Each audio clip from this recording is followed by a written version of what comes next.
Salut tout le monde, it's your boy Lukael and welcome to yet another tier list video, this time for all the movies that I watched in 2024. So last week we did a video about the 45 games that I finished this year, and this time I'm going to do a video about the movies of which I watched 186. So I feel like I need to preface this by saying this is not usual for me. In fact, I used to not really watch a lot of movies, and I think this whole thing began from a conversation I had with my brother at the beginning of this year, where we were watching a few movies at his place, and he has this nice new little home cinema thing, and I was like, you know, if I had a nice setup like this, I would probably watch a lot of movies, because I don't usually watch many movies. Like, I would watch maybe a handful every year, you know? And we had this conversation. I was thinking, I wonder how many movies I've watched in my life, you know? Speaking about making lists, I said, I wonder if I can make a list of all the movies I've watched in my whole life, because it can't be that many considering I don't really watch movies that often. So I started thinking about it, and then when I got home, I legit just listed all the movies I've watched, or at least all the ones I can remember watching. And it ended up being around like 300 or 400, I think, which sounds like a lot, but over a lifetime, you know, it's really not that many.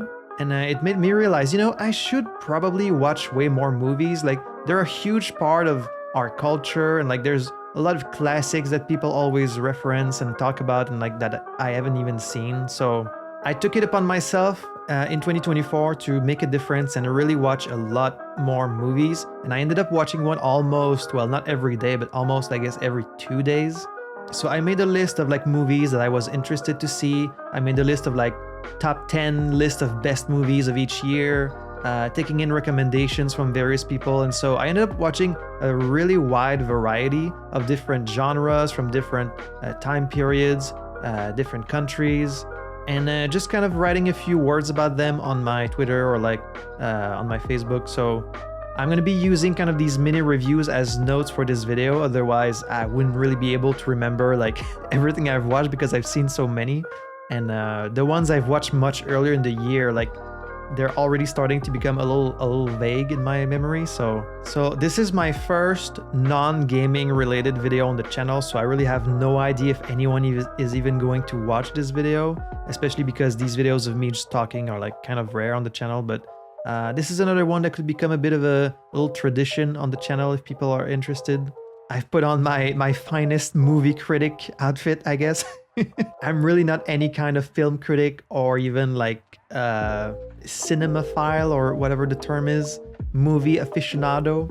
I'm really just a casual watcher, and all I'm gonna say here are just my personal opinions. Please don't take any of these rankings seriously. Like, this is just a casual viewer's personal list of movies of the year. So for my games tier list, I ended up talking for about like 2 hours, and that was for 45 games. Here I have 180 movies, so I'm gonna have to try and keep things very brief, because if I speak about every movie for just 1 minute, that's gonna be 3 hours. So I don't think anyone wants that. I will try my best to keep things brief, but no promises. So I've got some categories once again. At the very tippy top, exceptional. These are the best movies that I've watched this year, either because they were just simply amazing or because they really resonated with me personally. These are going to be my favorite movies of the year. And then below that, we've got excellent, which are, you know, they're maybe not my very top, but they're movies that I really, really enjoyed. Below that, we've got pretty good. Maybe nothing amazing, but like they were pretty good. And then we've got okay movies. You know, it's like, well, it wasn't that good. It was just okay. And I might change some of these categories. Like, this is what I'm going with for now. Maybe I'm going to have to change these up later. We'll see. And then I added another one below okay, where it's just like, you know, it's a movie that you watch and you're like, it wasn't really good. It wasn't bad. It's just, just a movie that left you very indifferent, you know? And then we've got not great. It didn't leave me indifferent. I thought it was kind of bad. And then we're gonna have straight up bad movies that are just like, that was painful to watch.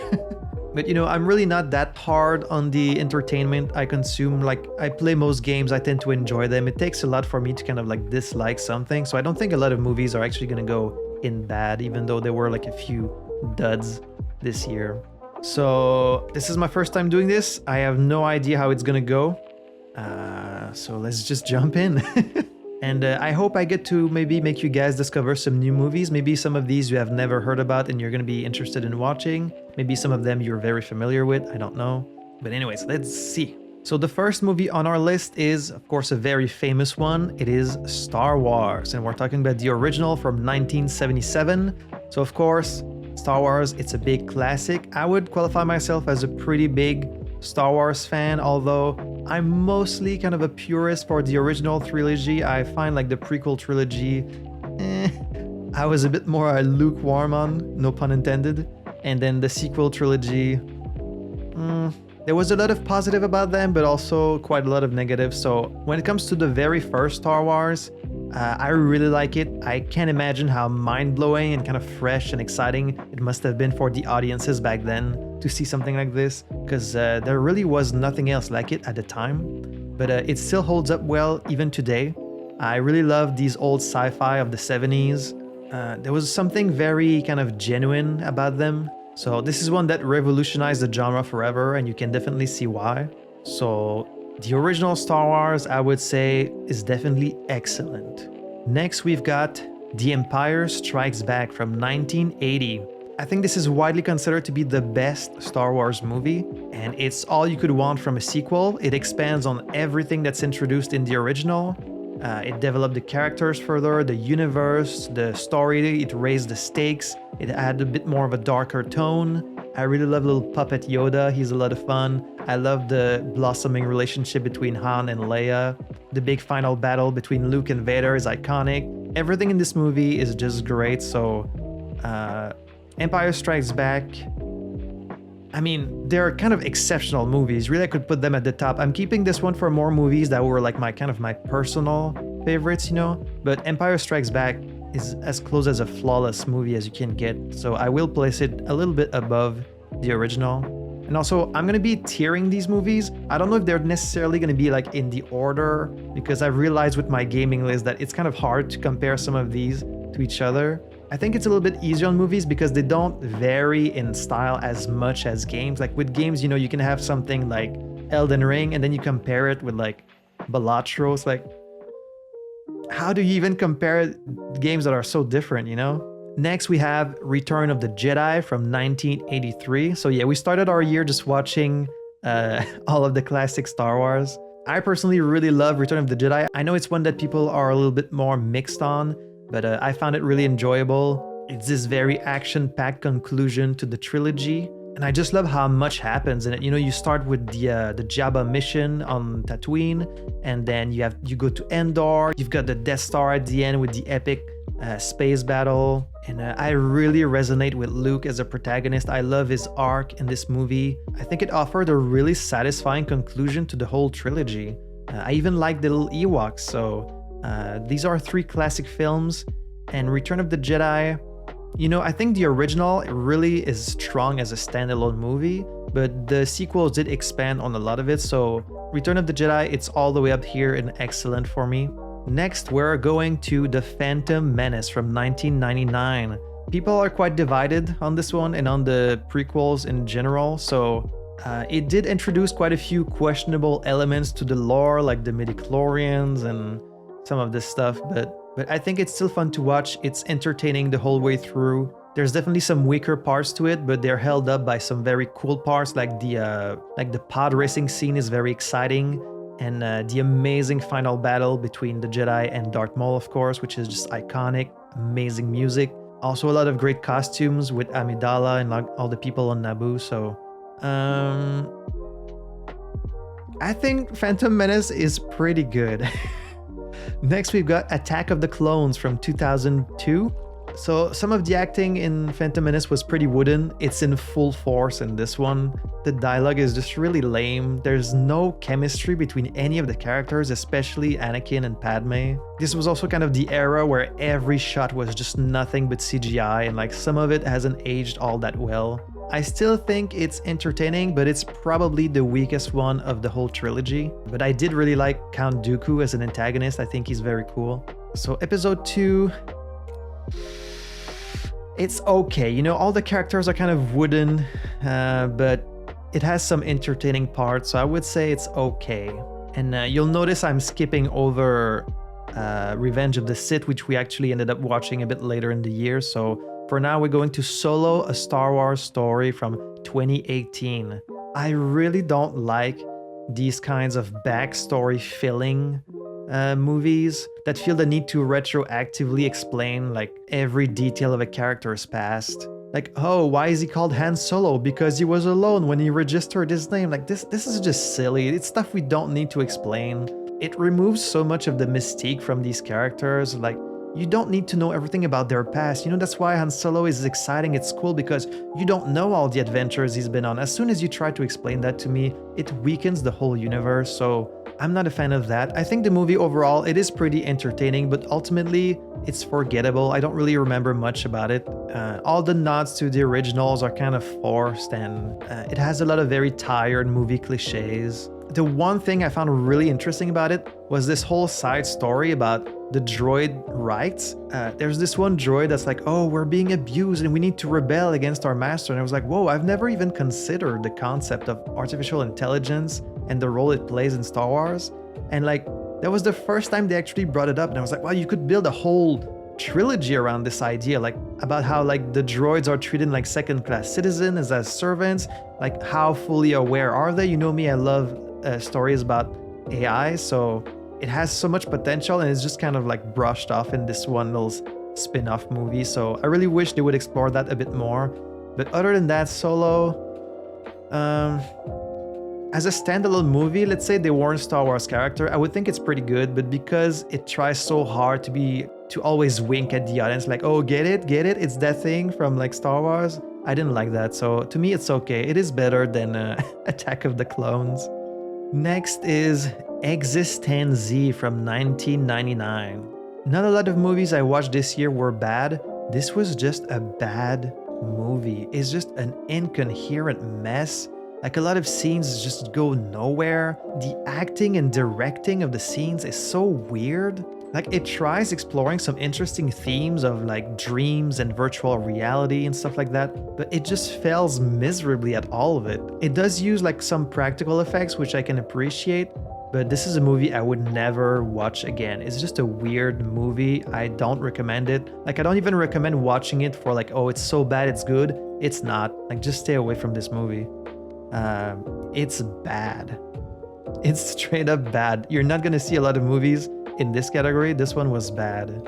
Next, we've got The Fifth Element from 1997. Oh, also I should mention, all the Star Wars movies that I watched, these were all rewatched. So they were movies that I had seen before and that I just rewatched this year.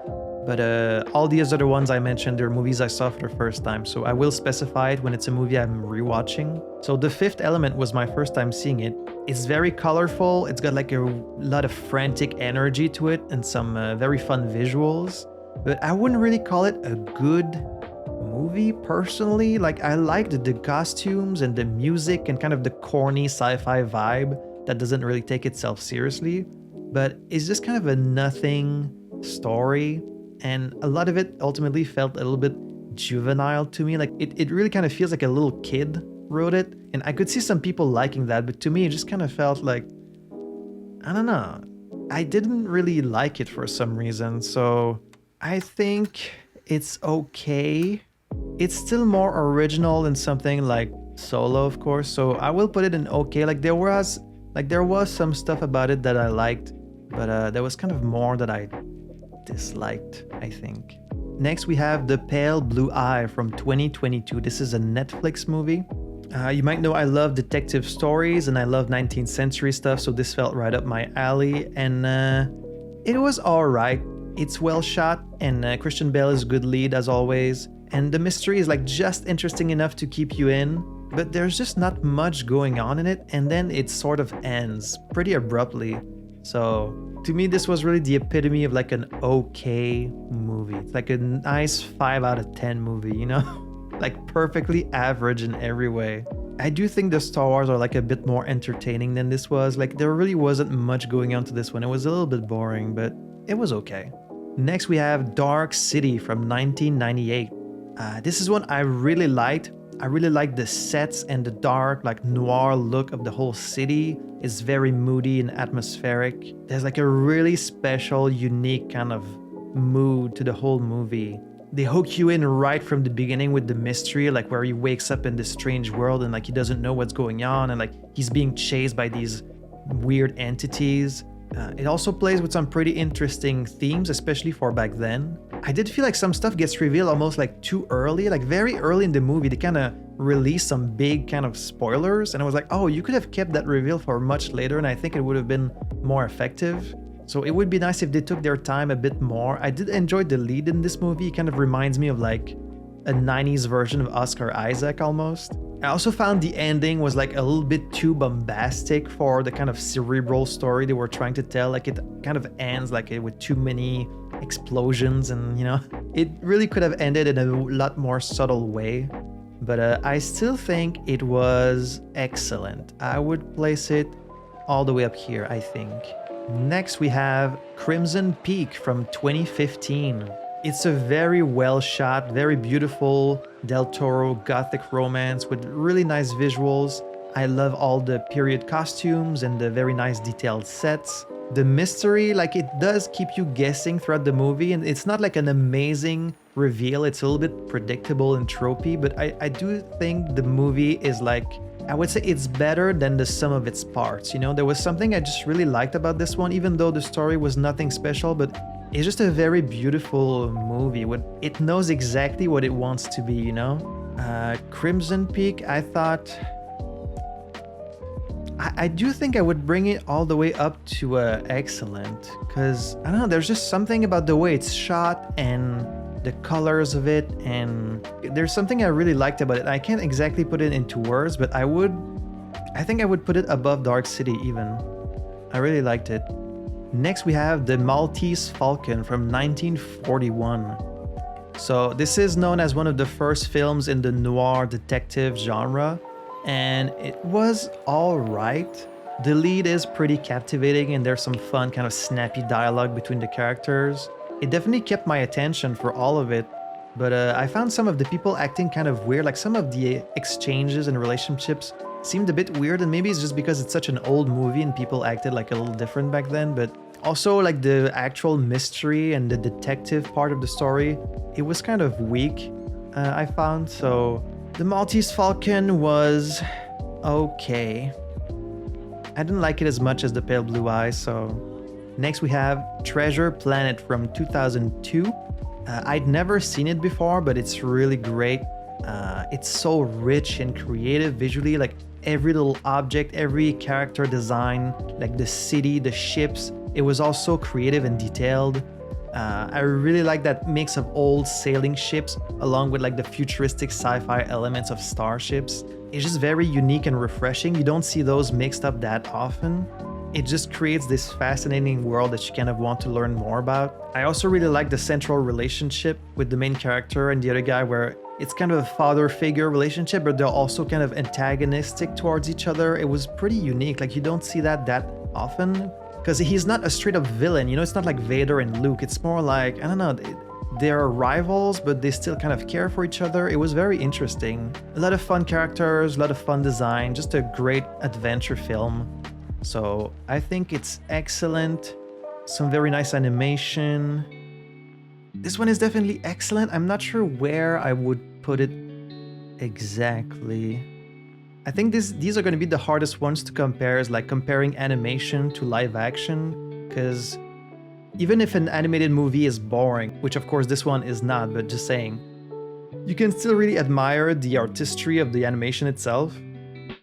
I think Treasure Planet I would put all the way up here because it's really good. We're going way back in the year now, and I've only seen it once, so like parts of it are a little bit hazy for me already, but I remember really enjoying it. So it's a bit lacking in female characters, I'll say. Like, there's a lot of dudes in there.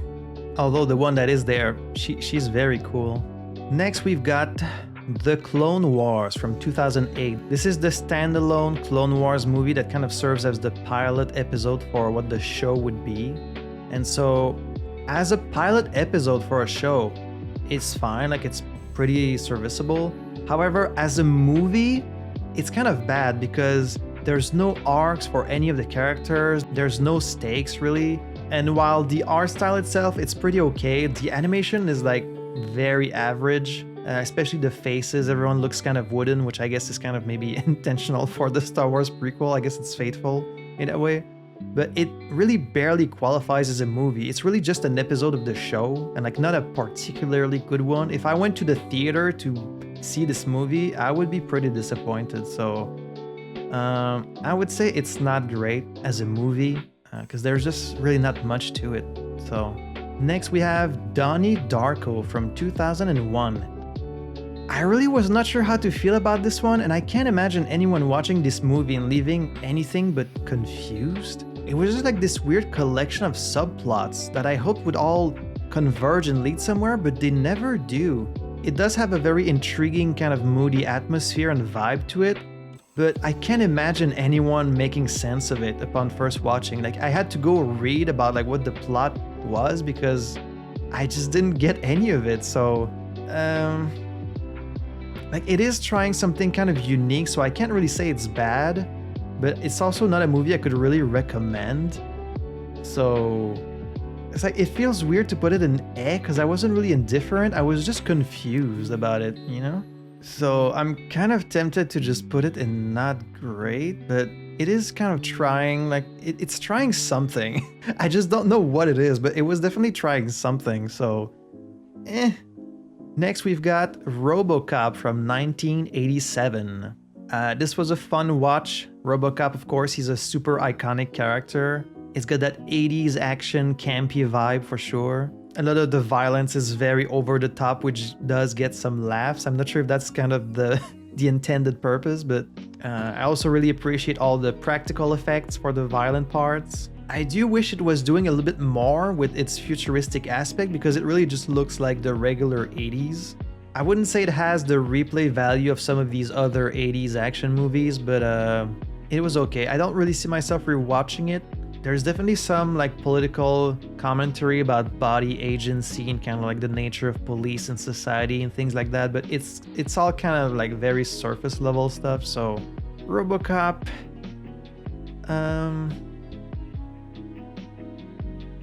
I thought it was okay. I think it would sit like around there. Next we have 1917 from 2019. I'm not usually big on war movies, but this one was really great. The cinematography is really good here. The whole movie is filmed in one continuous shot, which I found very impressive. I mean, it does kind of cut in one or two places that are obvious, but it really gives it a very kind of intimate, personal feel because you're following these two characters along on this mission, so you feel like you're right there with them, you know? It's a war movie, so of course it's very depressing and some parts were very heavy, but it does resonate emotionally. It's a very simple story, but an effective one. I thought it was really excellent. Now, where would it sit up there? Like personally, I'm kind of a fan of like the weird sci-fi movies like Dark City. So like if I had to rewatch a movie, I would probably rewatch Dark City before 1917, but I still really, really like this movie. Next, we have Old Boy from 2003. Man, this movie is something else.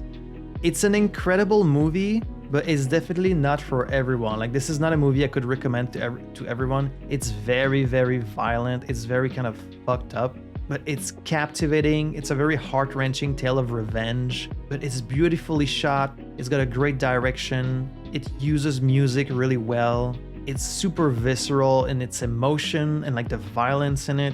I do have to warn you, there's some really fucked up shit in this movie, but it does stick with you a long time after watching it. Like it would be a strange one to rewatch at this point, but I do think it's pretty exceptional, honestly. 1917 could go in exceptional. It really was that good, but because of the subject matter and stuff, like I wouldn't rewatch it that much, so I hope that makes sense.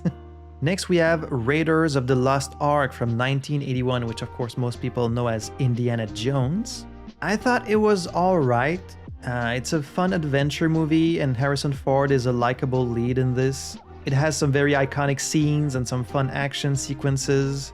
but the overall story is kind of weak. All the stuff that happens between the action scenes is just kind of there. I actually kind of wanted to see more of like Indy at the beginning when he's just a professor at the school. Like I kind of wanted to see more of him in this life where he's just kind of dealing with his students and researching this stuff, but it was fun. This is not a movie for the snake lovers, by the way. Whether you're afraid of snakes or whether you really love snakes, I would not watch this movie if I were you.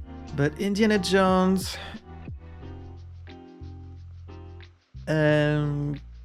like the fun action adventure scenes were fun, but everything else in between was kind of dull, so I think I would place it like there. Maybe over here.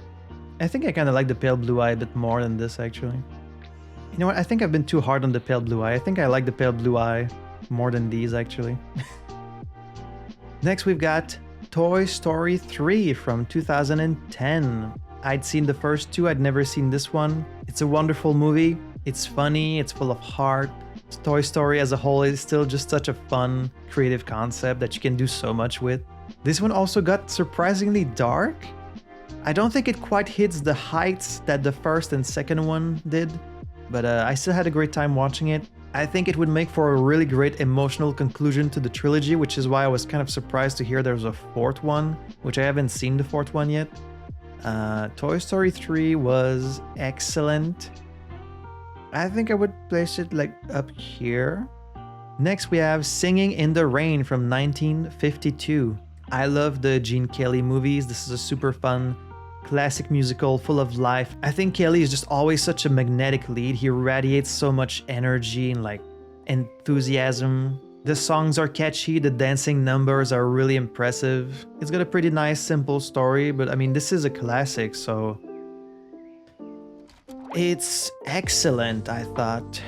I really love the dance sequences. I think I would put it like maybe over here. Dark City and Crimson Peak kind of like hold the line here because I love the noir kind of sci-fi aspects of Dark City, and Crimson Peak was just beautiful and I love like the time period, so they're kind of there as the gatekeeper for other movies, but I like all of these obviously. Next we have Blazing Saddles from 1974. So I've heard this was a pretty historically significant movie, and like I guess some parts of it were kind of groundbreaking at the time. I watched this one with my brother and my friend and we found it kind of boring. Like I think probably just a lot of the stuff and references in it just kind of flew over our head because Mel Brooks loved to do a lot of references to like other movies and stuff like that, but other than a handful of jokes, it really didn't do much for me. I'm a really big fan of Men in Tights, which I think is really funny. So I've watched most of the other Mel Brooks movies, but this one, I don't know, most of the jokes fell really flat and it wasn't really funny. So Blazing Saddles, like I'm gonna be generous and say that it's probably that I didn't understand most of the references, but I thought it was not great. Next we have Memento from 2000. This is, I think, the first Christopher Nolan movie, and I enjoyed it. It's captivating. The whole narrative is in reverse, which sounds really confusing at first, but it does kind of help you relate to the protagonist who's got memory loss issues. And it's fun because you get to kind of piece together the clues and try to reconstruct the events in your head. And it can get a little bit confusing, but it's also very captivating. I did find the ending was a bit underwhelming though. So like, the whole movie was intriguing. It didn't leave that strong of an impression on me. Memento, I think, is pretty good. Like, I tend to have the sci-fi movies ahead of the others because I just love sci-fi, so getting to see the cool pod racing and lightsaber battles, even in episode 1, to me was like a little bit more entertaining than something like Memento, but it's still quite good.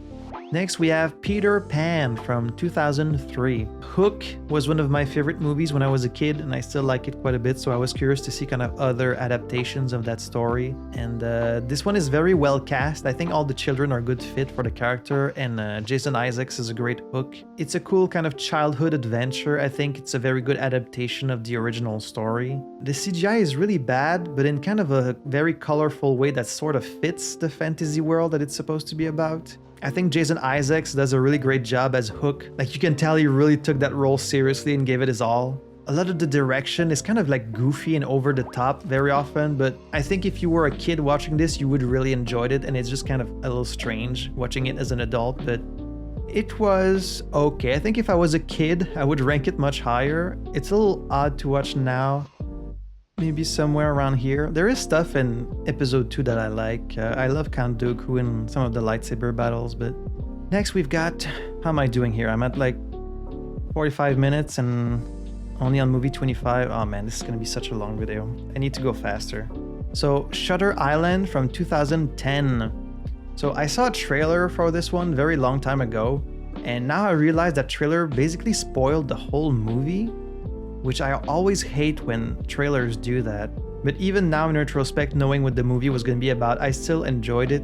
It's got some very nice shots, and I love the growing unease and paranoia that both the character and you as the viewer kind of have. It uses silence very well for these. And Leonardo, you know, he's acting his ass off as always. I think Leonardo is in the most movies that I saw this year, so it's a bit of an overdone plot by now. Just like a lot of movies kind of use this idea, but it's still done well in this. I thought Shutter Island was pretty good. It doesn't have like the unique aspect of something like Memento with the reverse narrative, but it was good.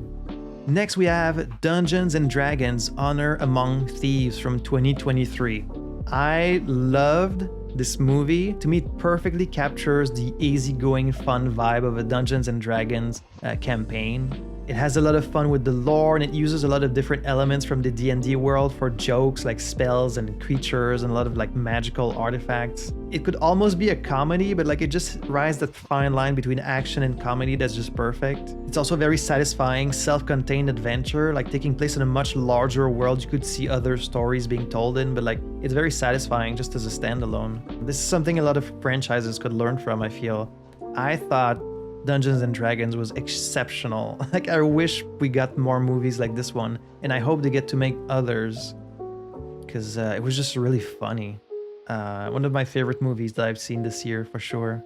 Next, we have Ocean Waves. This is a Ghibli movie, but not one of the Miyazaki-directed ones. It's about this one guy who meets a girl at his school, and she's really unpleasant, but of course, they fall in love, and like, I guess maybe it's because I'm not Japanese, but I couldn't relate to any of the social cues happening in this movie. Like the way the characters were interacting with each other was just strange, and like the relationships didn't really make much sense to me. I thought there was a much better story here of the main guy actually being in love with his best friend. It really felt like they were kind of building up to a romance between them sometimes, but of course they're two guys, so they wouldn't be doing that, especially not in 1993, but I still had a lot of fun watching it because I watched it with my girlfriend and we just kept making jokes the whole way through, but it was just kind of meh. Also, there's no ocean in this movie, so I don't know why it's called Ocean Waves. Like, even the poster is of something that never happens in a movie. You never see an ocean, you never see them on the beach, so a lot of fake advertising here. I don't know why they even gave it that name. Ocean Waves was just kind of eh. I mean, I understand. I was gonna say I understood what was going on, unlike Donnie Darko. I didn't really understand what was going on that much, so it's eh.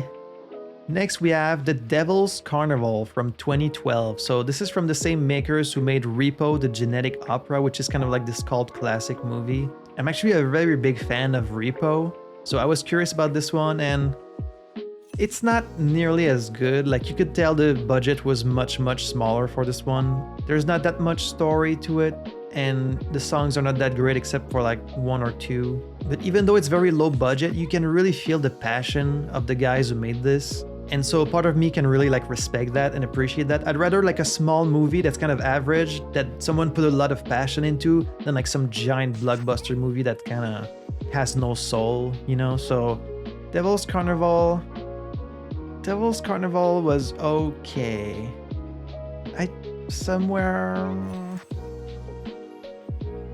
Yeah, I would put it maybe somewhere around there. Next, we have Contact from 1997. I'm a massive, die-hard fan of Carl Sagan stuff. Watching Cosmos rewired my brain like a decade ago.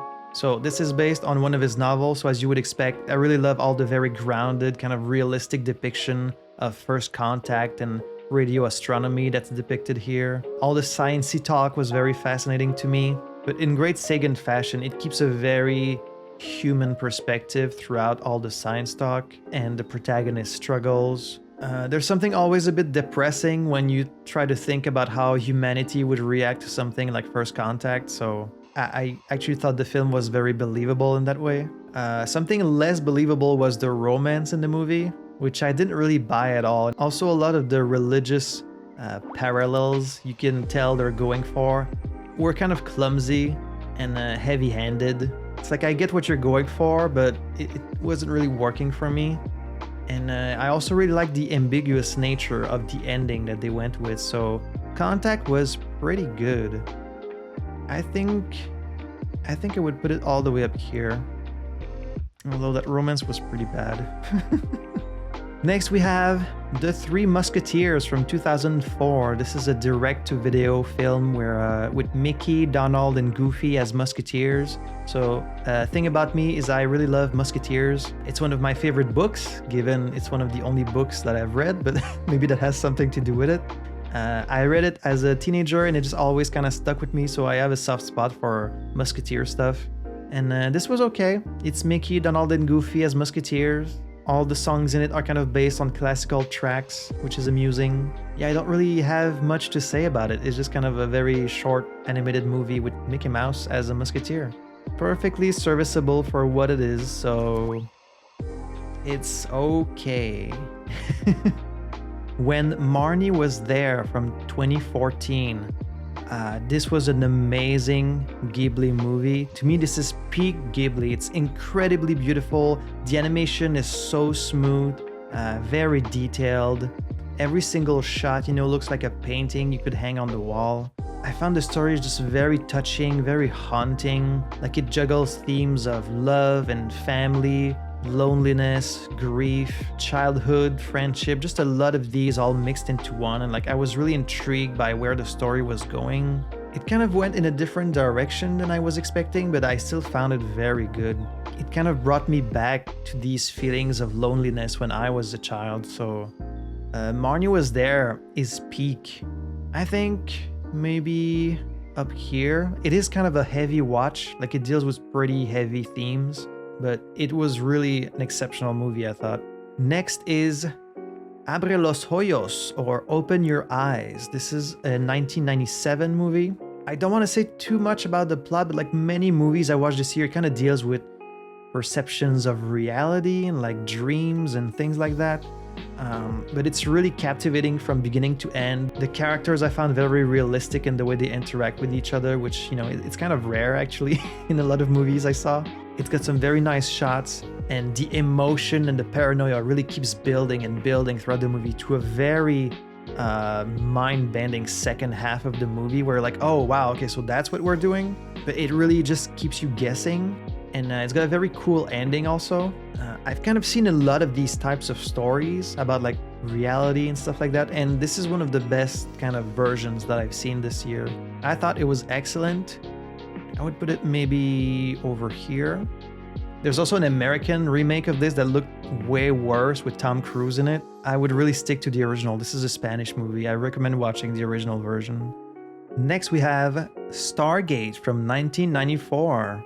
It's a very solid sci-fi. I like the concept of it and the themes of discovery and against first contact and languages and archaeology all kind of mixed up into one. But a lot of the characters, especially the soldiers in the movie, they act in such a stupid way that make no sense, and it kind of took me out of it at times. Kurt Russell and James Spader, they're kind of a weird duo to have as your leads, but they kind of work together. By the end, it does devolve into kind of the classic cliche sci-fi stuff, but it was still an enjoyable watch, especially for the time in the 90s. It's a pretty smart sci-fi until it's not.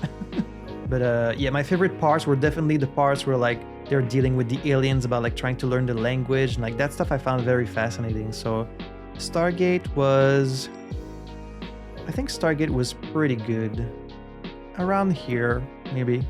Next we have Pride and Prejudice from 2005.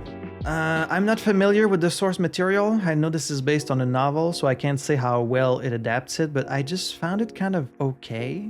It's shot really well, and I like the sets and the costumes. And there's a few good lines that you're oh, nice one, but there's not much happening in it. They have one small misunderstanding, and then they clear it up, they end up together, And then the movie just ends. And I was like, okay, that's that, I guess. I just didn't buy the romance at all. And I feel like that's kind of the whole point of the movie. So, but this is kind of seen as a classic as far as I know. So I guess that's just me. I guess I just didn't get it. But I know it's like a kind of classic cliche romance thing where like the guy is really rude to the girl and then like she acts not interested, but then eventually she always falls for him anyway. But that's just like, I hate that. Like, that's not how life works at all. Like, if you're rude and unpleasant to a woman, usually she's not gonna fall in love with you. But of course, that's always how it happens in stories. So I don't know. What do I know? This was okay. Like, the acting was pretty good. Somewhere around here, I guess. Next, we have The Big Lebowski from 1998. This was really entertaining.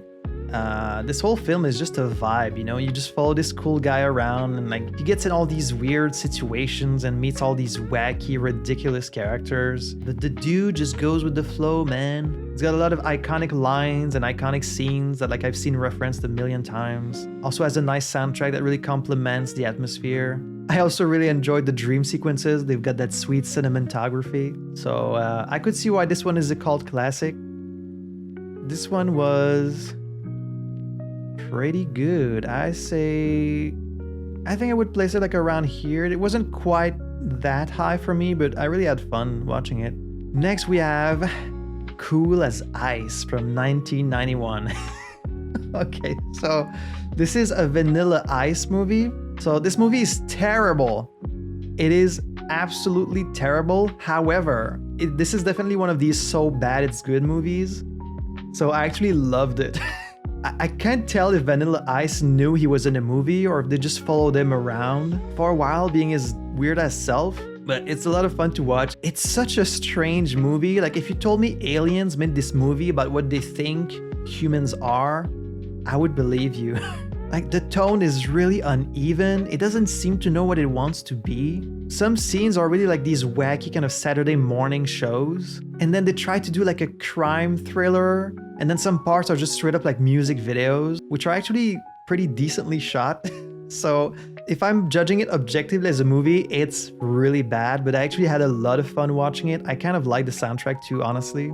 It sounds so stupid to place it like very high, but trust me, like you watch it, it's just so funny. Like I laughed a bunch of times. Like when I think of what movie to watch again, I would probably, okay, I can't put it in excellent, that's too much, but it has to be at least in pretty good because it was that funny. I recommend watching it once just because like it's so weird. Next we have The Libertine or The Libertine from 2004. This was a rewatch. This was one that I'd seen before. And it's pretty good still. I think it's very well written. It's well cast. Johnny Depp is a captivating lead as always as the decadent Earl of Rochester. He kind of has to balance this line between being very likable and very unlikable. Sometimes he's admirable, sometimes he's pathetic. Visually, the whole movie is very kind of muddy and murky, but it kind of helps to set that dirty, old, like England atmosphere where like there's fog and dirt and like everyone's pooping on the street and it's like disgusting, but so it kind of like helps with that atmosphere. I think it's pretty good. I've always kind of enjoyed this movie. Like the dialogue is very amusing. I would place it maybe like around here. Next is Pompoko from 1994. This is another Ghibli movie. It's a great film. It's full of creativity and imagination, but the tone is a bit all over the place. Like it goes from very light-hearted humor to some pretty dark and grim stuff. Like you see just some dead raccoons on the street in this, like realistic raccoons, which is like, whoa, if I was a child watching this, I think it might have traumatized me. But then some parts are very like happy and kind of light-hearted. So the great thing is they kind of reflect that in the animation style, where like all the parts that are light-hearted, the animation style reflects that with a lot more cartoony characters. And then you get some scenes that are like drawn very realistically. So that part of it was kind of fascinating. It's a kind of very sad tale of nature versus humans. I think it tries to be hopeful, but ultimately it's pretty depressing, as most like environmentalist stories are. But it's beautifully animated and detailed, as you would expect from a Ghibli movie. And the ghost parade scene especially is like a visual spectacle that you have to see. There's a lot of tanuki balls in this, so if you want to see raccoons with giant testicles, There's plenty of that in that movie.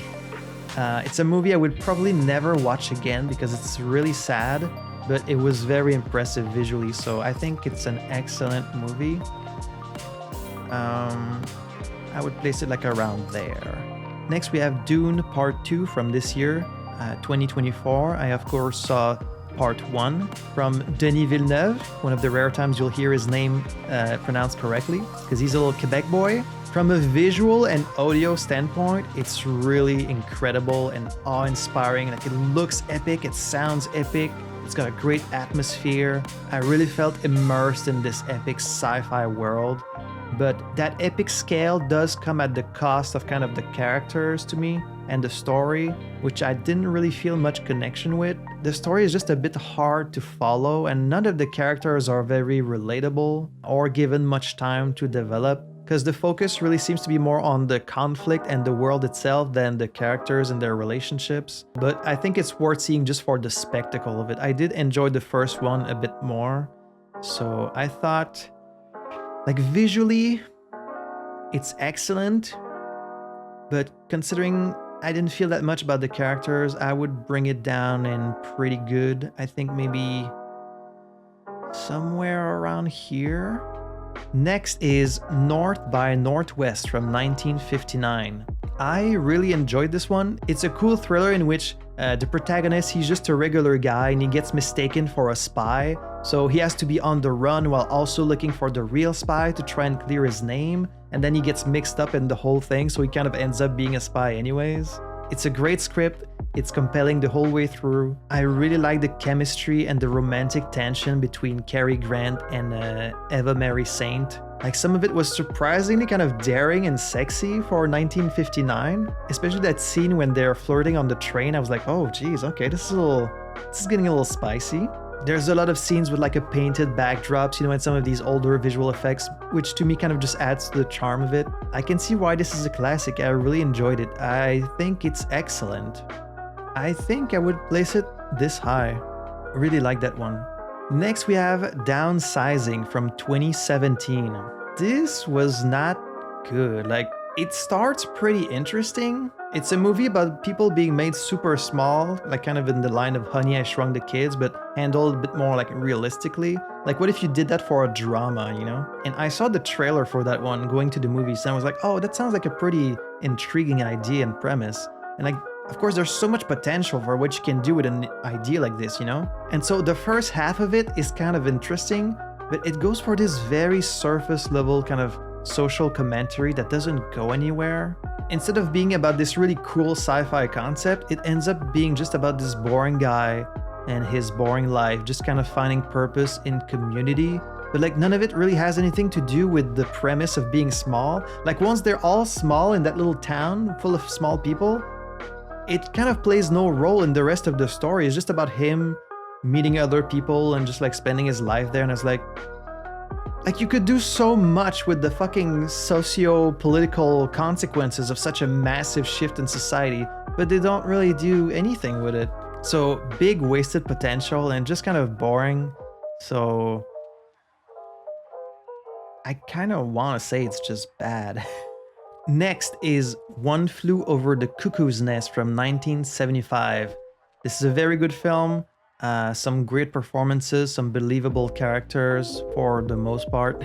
I read that they filmed this in a real, like, psychiatric hospital with real patients, and it shows because it all feels very authentic. Even some of the extras I hear were like real patients, and it really gives it an authentic feel. It's a kind of sad, but it's a very human story, and Jack Nicholson is great in this. I don't know how much I would really rewatch it. I think it was pretty good.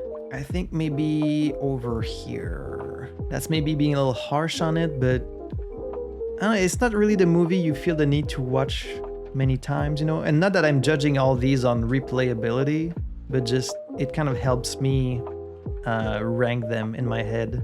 Next is Dorian Gray from 2009. This one didn't do much for me. I think it's very weirdly paced, and a story about horrible people, to me, it can be interesting, but you need to have some characters that you care about to balance it, You can't just make it about a bunch of bad people. It's like, well, I don't care that they're bad unless I care about the people they're hurting, if that makes sense. But Ben Barnes and Colin Firth are so lifeless in this and so flat as the two leads. Like they really did nothing for me at all. I just did not really enjoy this movie. I would say it's not great. It's still better than these, but still didn't do much for me. Next is Perfect Blue from 1997. This is yet another movie, another take on the warped reality, paranoia. Is the person going crazy? Is the person like an alternate reality? Is it all a dream? I've seen a lot of movies that kind of tackle these themes.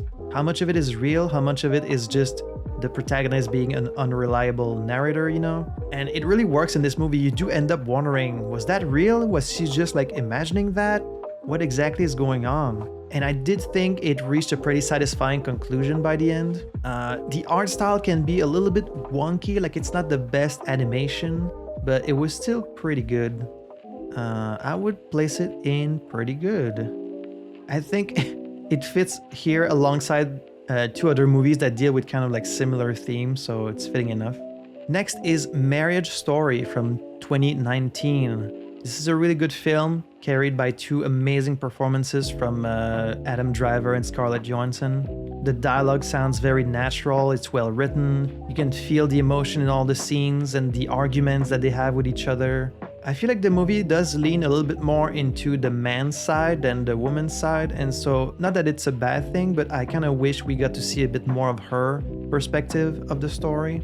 There's like a few weird scenes in there that kind of puzzled me, like when he slices his hand with the knife like as an accident. It's like, oh, that kind of came out of nowhere. So there's like a few moments like this that kind of took me out of it a little bit, but overall I really enjoyed it.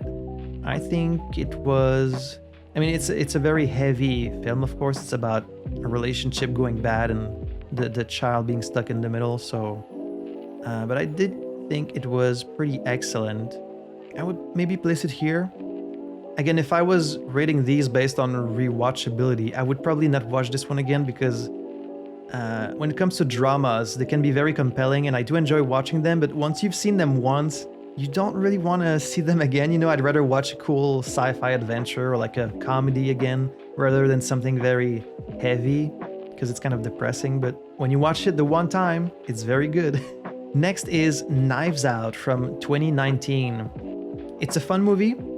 I like the kind of Columbo-esque structure of the reverse whodunit, where they show you at the beginning what happened and then it's the other characters kind of trying to catch up with the story. The cast of characters is very colorful and there's a few satisfying twists in the story where like, oh, it takes a different direction than you thought maybe it would. I did like the first half of it a bit more. Like the whole concept of the house and the wacky family kind of doesn't play much of a part in the second one, and I wish they were a bit more present. So Knives Out was pretty good. I think it makes no damn sense. Compels me though. I would place it maybe around there. Next we have Interstellar from 2014. This was a rewatch. I'd watched it for the first time, I think, last year, and still really good. I think I liked it even better the second time because I could pay more attention to like the little things. I love its scale, great sound design. I love how seriously it takes the science of space travel and time dilation. I think time dilation is always such an interesting concept, and like it's not used in that many stories, even though anytime you deal with space travel, you should always be dealing with time dilation, but of course they never do that in something like a Star Wars. Like it took a movie like this to really tackle how massive of an impact that would have. Some really emotional scene when he's watching the scene from his kids, like it really brings the emotion. I did feel the first time I watched it and this time again that like the ending, it's a little bit too out there for me. I personally would have gone with something a little bit different for the ending. Like it's a little, you know, but it's still a great film overall. I think it's really excellent. I don't know if I would...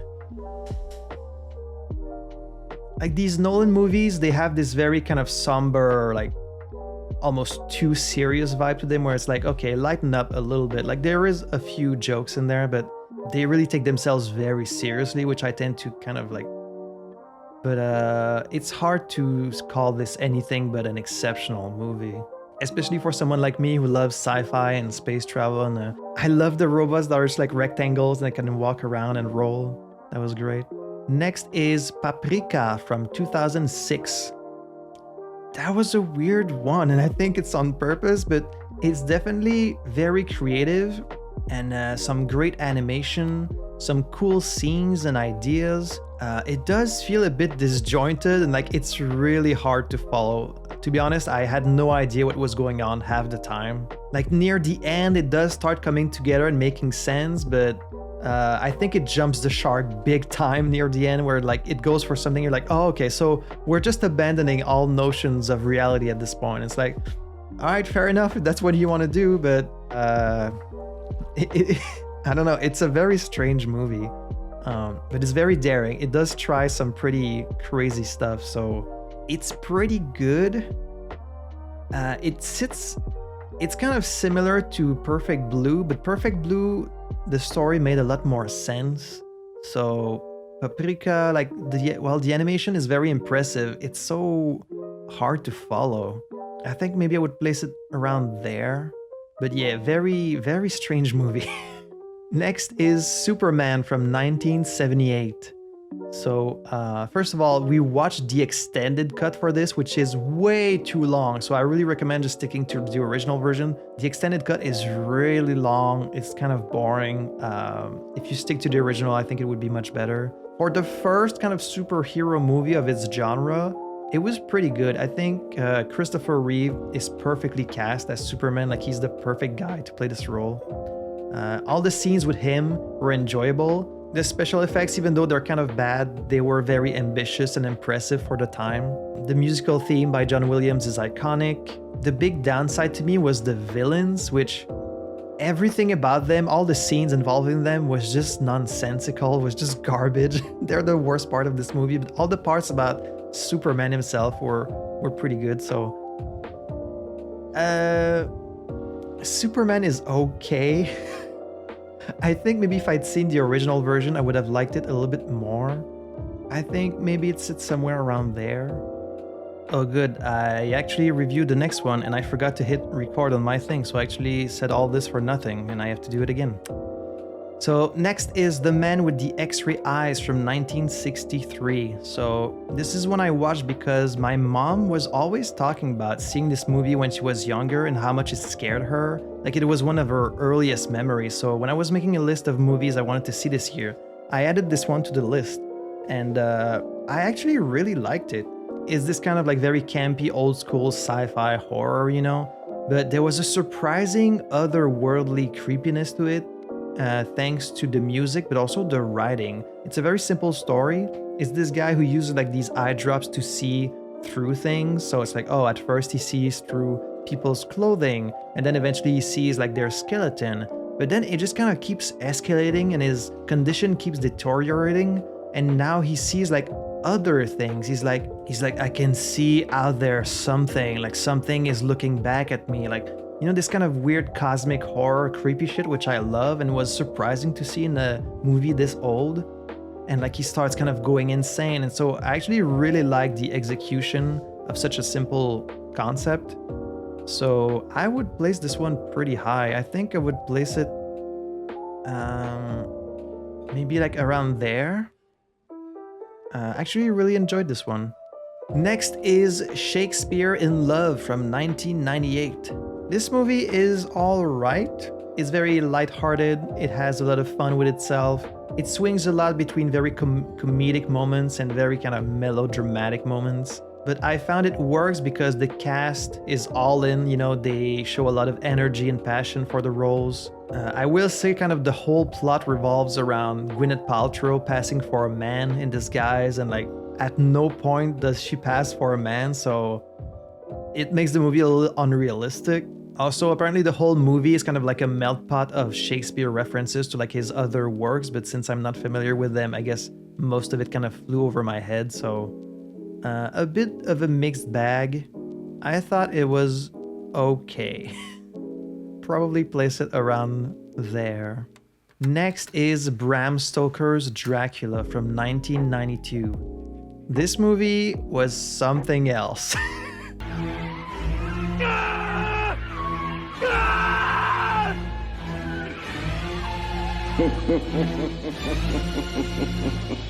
I was expecting this very classical gothic horror, you know, it's Dracula, but I got something almost closer to The Room. I've seen many strange things already. Bloody wolves chasing me through some blue inferno. Because it's so over the top in some of the characters' delivery and their performance. Like, it tries a lot of really weird things visually, like showing kind of like two scenes at the same time. The performances are very uneven. Like, it's probably one of Keanu Reeves' worst roles. He's so wooden to the point where it's very funny. Music, these animals. Music, those animals. I love the crazy costumes and the special effects and the unabashed horniness of it all. Like, this movie is so horny. And I really love the weird friendship between all the dudes that are all into the same woman, but then they kind of just develop this weird like brotherhood amongst them trying to protect her. The first half is really weird. All the scenes with Dracula and his wife are really strange. It does kind of come together at the end. Honestly, it's worth watching just for Keanu Reeves in this. Oh, yes. So objectively, it's probably not great, but because of the ridiculousness of it, it is so entertaining. I would bring it up quite a bit. So I think I would bring it like all the way here because it's so entertaining. Next we have They Cloned Tyrone from 2023. A bit of a lesser known film, I think, but really excellent. It mixes a lot of different genres, but somehow they make it work. They all blend together into a very cohesive and a very funny movie. Like, the dialogue is smart and clever. The three main characters in the cast, they have great chemistry together. There's some nice, fun costumes. And the story is full of mystery and it's very intriguing and with a very satisfying conclusion. So this is like a hidden gem. I think it's a pretty exceptional movie. I think I would place it all the way up here as one of the best movies I've seen this year. Next is The Bad Guys from 2022. Really enjoyed this one too. I love that it set itself apart a little bit from the other 3D movie by doing kind of like this mix of 3D and 2D aesthetic. The animation is really amazing, very fast-paced, full of life. It's snappy and dynamic. The story, it's pretty standard stuff and kind of predictable, but it's still fun. It's a charming story. It really flew by. By the end, I wanted more of it. Like, it could have been longer and I would have enjoyed to see a bit more. And I think maybe, I'm not sure if like maybe there's a sequel coming or something like that. There was just one big problem with the movie, and it's not the movie's fault because I think the movie is based on a story or a comic book. But why is the piranha not a skunk? That made no sense. Like, the whole gimmick of the character is that they stink, but they're a piranha. It's like, just having them be a skunk. Wouldn't that make way more sense? Is that just me? Anyways, The Bad Guys, I think, was excellent. Really, really good, really funny. Yeah, I really like this one. I think I would bring it. Also, I realized I kept all the Star Wars like together. I could probably split them up a bit more, but it's hard for me to kind of split them apart. Ooh, next we have Get Out from 2017. Fantastic psychological horror film. It's a very great, very simple premise carried by very strong performances all across the board. Very well written, funny at times even. Very unnerving. The scenes are filled with so much tension. You're like on the edge of your seat and you really are screaming at the guy to like get out the whole time. It kept me guessing the whole way. I was like, what is going on? Like, I was trying to guess what it was, and it does surprise you. So, and finally gets you with a very satisfying conclusion. So this was an exceptional film, I thought. Also one of the best movies I've seen this year. I think Get Out is really excellent. Next, Spider-Man Across the Spider-Verse from 2023.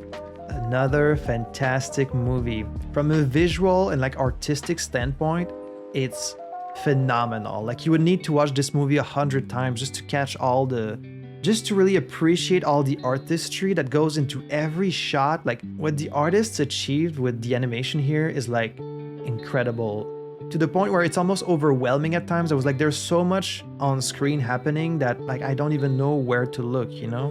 It's the movie I want to watch in 0.25 speed just to be able to catch all the small parts of the animation, you know, because it's so detailed and it's so fast paced also. Really like the soundtrack of this one. Like I ended up listening to some of the songs in my own time. Good characters, funny, full of heart, a story that resonates emotionally to me, and I cannot wait for the sequel, for the third entry in this trilogy. So Across the Spider-Verse, to me, exceptional also. Love Oscar Isaac as the antagonist, love the scene of Miles and Gwen on the rooftop, like so many great scenes. It's up there.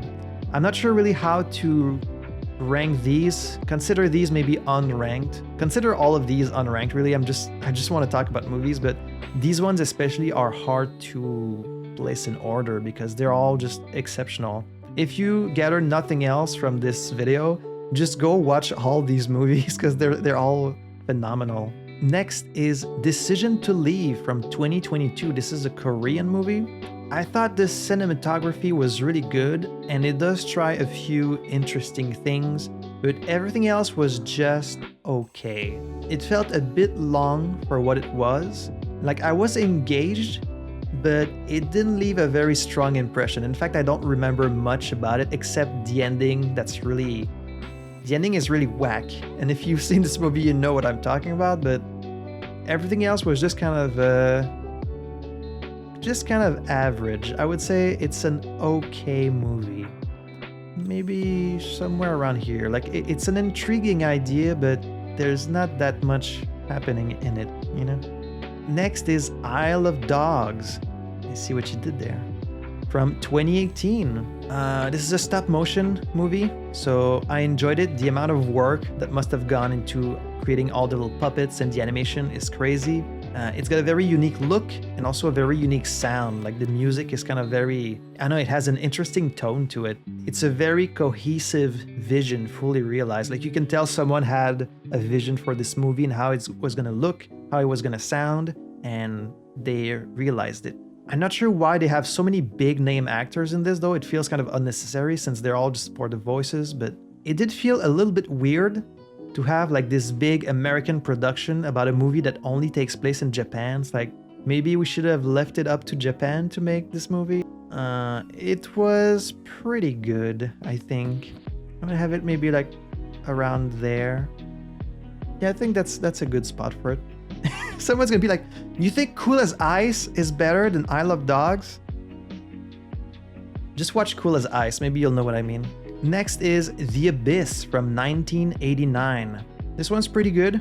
Parts of it are a bit hard to follow at times because it all happens kind of like in these submarines and like underwater locations, and sometimes it's hard to tell kind of like where they are, what's happening. But it's a very effective thriller with lots of tension in the underwater scenes because you know these people can just die at any time. I kind of gained a new appreciation for it after reading more about the making of it, which was very, very challenging because they really were just filming a lot of this stuff underwater. So that said, it's supposed to kind of be about aliens, and the alien part of it ultimately doesn't really matter much, and it also has a very weak ending, I thought. So The Abyss was okay. I don't know if I want to put it in okay or pretty good. I don't really remember much about it. I just remember a lot of very tense scenes. Like I don't remember a single character. That's not true. I do remember one character, the guy who plays Kyle, what's his name? The guy who plays Kyle Reese in Terminator is in this one, and he's fucking unhinged in this movie, and he does a great job, I thought. So The Abyss, maybe somewhere around there. It really didn't leave that much of an impression on me. Next is The Iron Giant from 1999. I enjoyed it. It's a really nice kind of a classic fairy tale story that you can really get into. It's got some good animation, some funny, charming moments, some good characters, and I was invested the whole time. There's really not much more to say about it. It has a nice visual style. I thought it was really good. I would have it maybe somewhere around there. It was pretty good. Like, it was nothing amazing, but just a very good movie, you know? Next is Promising Young Woman from 2020. I was torn on this one. It's a competent film that I would not really recommend.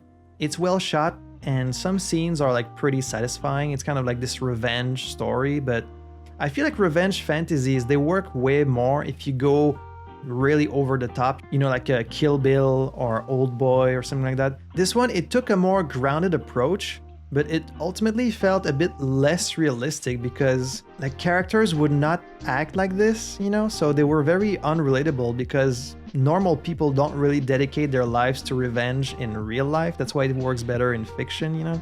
It's hard to really explain why without going into spoilers, but if you've seen it, maybe you kind of understand it. If you haven't seen it, I just don't think it handled it the best way.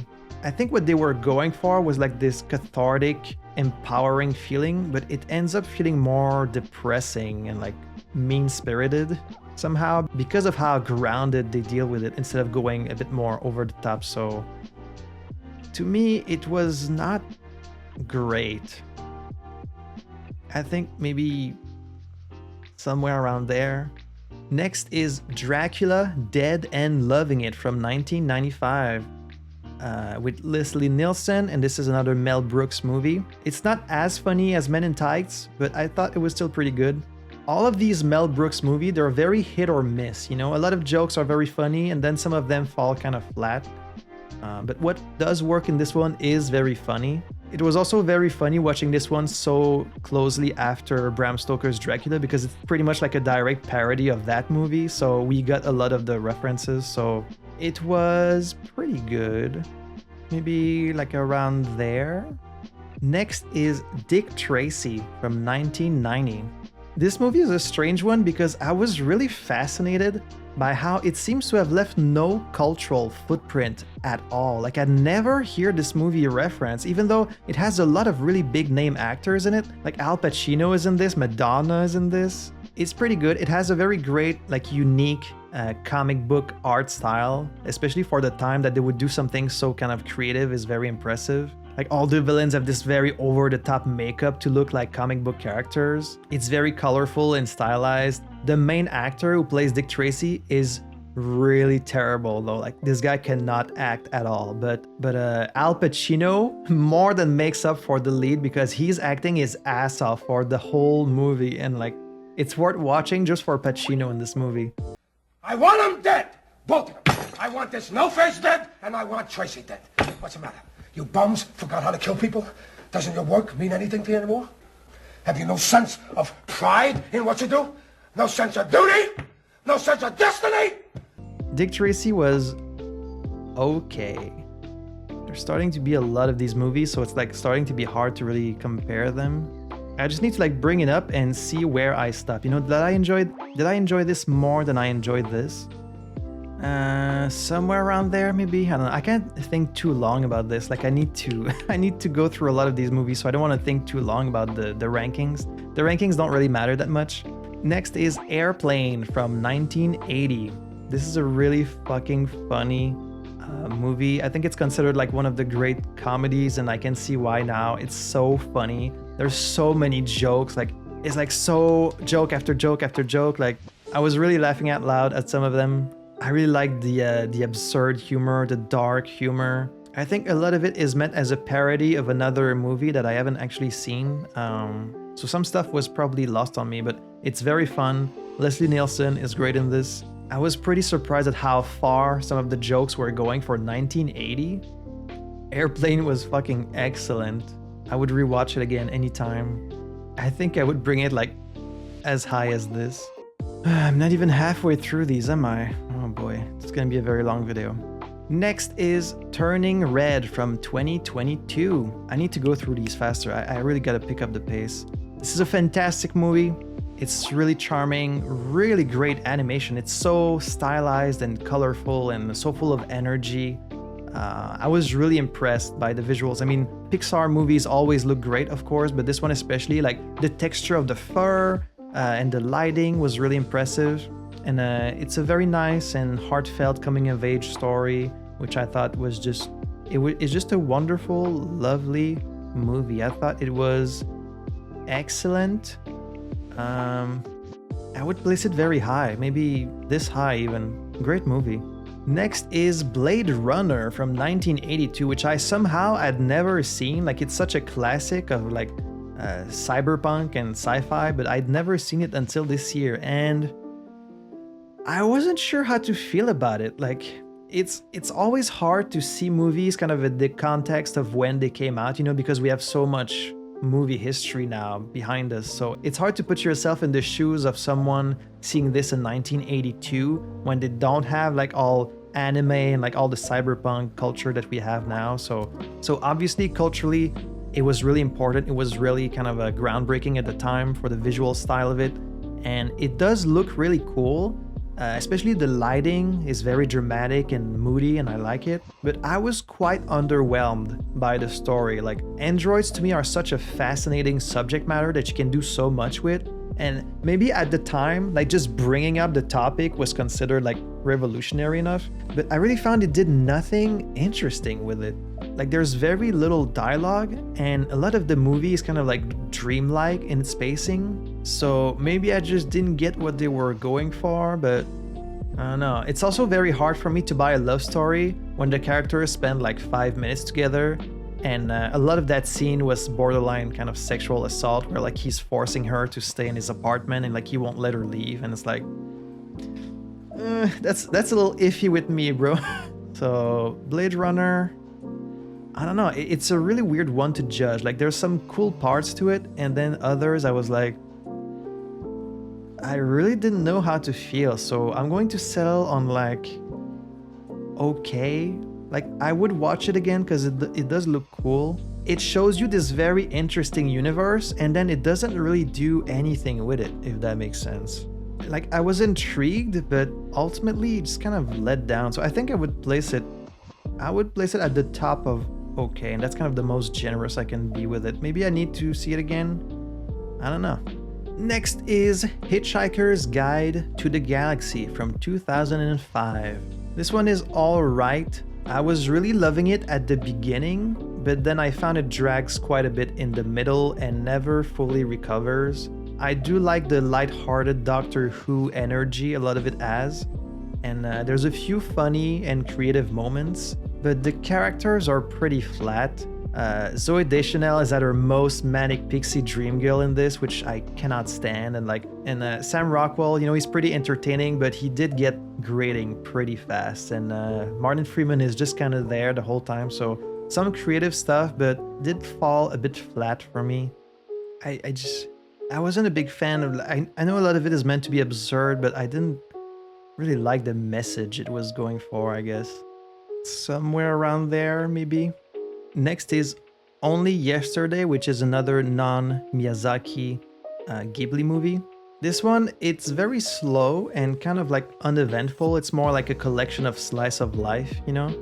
The animation is also nothing special, but I really enjoyed it because it's a very charming, very intimate look at the mundane life and worries of a child, and how that stuff kind of follows you through your life and affects you later when you're an adult, you know? And there's not that many movies doing it, at least not the way this one did. It was very heartfelt and genuine, nostalgic, and it felt personal. It will definitely make you want to leave your life and become a farmer 100%, even more than other Ghibli movies. And I also really liked how, just like Pompoko, it kind of switches between two different art styles.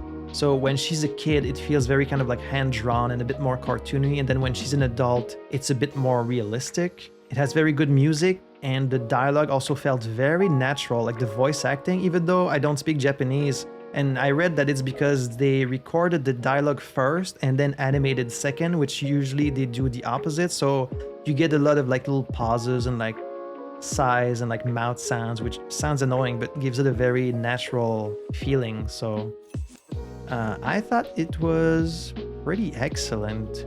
It's not as sad as Pompoko, it's just very nostalgic and kind of introspective, you know? I think maybe somewhere here. Next, The Last Duel from 2021. This was pretty good. All the leads give good performances, and I do like the concept of showing the same event like multiple times from different perspectives, and it affects your opinion of the characters, right? Like they start by showing this guy's life and like the events, and you're like, okay, I feel a certain way about these characters, and then they show you the same events but from the perspective of a different character, and now you're like, oh, and it like reframes how you felt about some people. You're like, oh, okay. And then they show you again and you're like, oh, okay, so it was actually way different. And I thought that was interesting. There are some like rape scenes in this, which are very hard to watch, obviously, but that's kind of the point. It was compelling, but it could have been like 30 minutes shorter for sure. Like it's a very long movie, but it does have a very satisfying conclusion also. It's definitely a pretty good movie, but a little hard to watch. So somewhere around there, I think. Next is Uncut Gems from 2019. This was really good. It's very fast-paced. It's one of the most stressful movies you're gonna watch, but also very captivating. I was definitely invested the whole time. Like Adam Sandler and all the other characters, they have just fascinating kind of relationships and some good performances all around. It manages to be dramatic, but also kind of funny at times. The guy's life is just wild. Like, you never know what's gonna happen next. It's like watching a train wreck. It's like you can't look away, but you're like, oh, what are you gonna do next? You know, you keep hoping he's going to learn his lesson and just get away while he still can, but kind of knowing he's not going to, and you just can't stop watching it. It was very, very good. I don't know if I would say it was like exceptional. It's a very effective movie that really keeps your attention. I think maybe like up here. Next is No Country for Old Men from 2007. I enjoyed this movie. It's very captivating the whole way through. It has a unique, very dark kind of atmosphere and vibe where like every scene is filled with tension, especially the scenes with Javier Bardem. He's very magnetic on screen, of course. Like this is one of the most famous kind of cinema villains, is his character in this movie. It does end in a very anticlimactic way. This is the kind of stuff I tend to appreciate because I love when movies try doing something like different, but I can't argue that it does kind of leave you wanting more. The movie ends and you're like, oh, okay, that's how we're gonna end it? All right. Like it does kind of leave you on your appetite. At least that was my experience, but it was very excellent. I think I would have it around up here. Next is Raging Fire. This is a Chinese movie, I believe, from 2021. It's a movie with my boy Donnie Yen. The story and the dialogue were really nothing special, but it's very well shot, and the action scenes were fucking excellent. They were brutal with a real edge and like grittiness to them. People get fucked up in this movie. I wish there was more of the action scenes instead of like some pretty mediocre attempts at some deep dialogue where like they try to have these deep conversations about what it means to be a policeman. It's like, fuck that, just show me more of people like throwing chairs at each other. Entertaining for what it was. I could not fucking believe that Donnie Yen was 60 years old in that movie. Look at this guy. He's 60 years old in that movie, like doing some of the most insane action, like combat sequences you'll ever see. Could not believe it. If I was rating it just on the action scenes, it would definitely go up there, but because the story is just kind of I would say it's pretty good. The final scene in the church, great location for a final battle, I'll say. Somewhere around there. Next is Van Helsing from 2004. This is pure early 2000s campy schlock. It's predictable, the characters are over the top, the costumes are ridiculous, it's full of cliches, the CGI monsters look terrible, but if you can accept it for what it is, it's perfectly serviceable and enjoyable, and it doesn't overstay its welcome. This is the kind of like early 2000 movies where like they just don't make him like this anymore, you know? You kind of have to appreciate it for what it is. Van Helsing is pretty good. You can hang out with Raging Fire, I guess. Next is another Ghibli, Tale from Earthsea from 2006.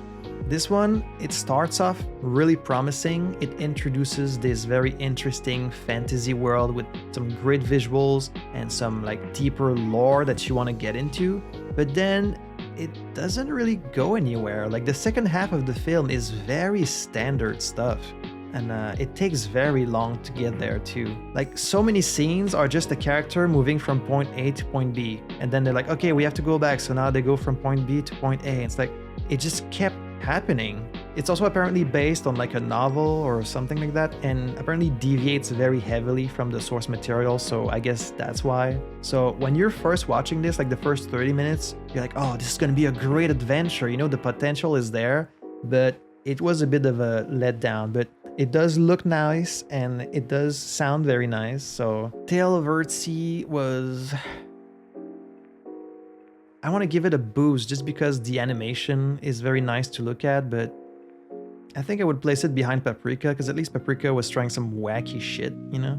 Next is Heat from 1995. I really love that one. This is one of my dad's favorite movies. It has well-written characters, some good smart dialogue between them, some very fun performances, especially from Al Pacino. Here, she got a great ass! An engaging story, and I really love the dynamic and rivalry between Pacino and De Niro. It's an interesting look at the relationship between like criminals and police and like the kind of mutual respect thing that can grow out of it, but ultimately being at odds, you know? They both have kind of nothing else in their life, like both the criminal life and the police life is consuming their personal lives. It's interesting. This is a very long movie, but it didn't feel very long. It was compelling the whole time. Really like this one. It was excellent.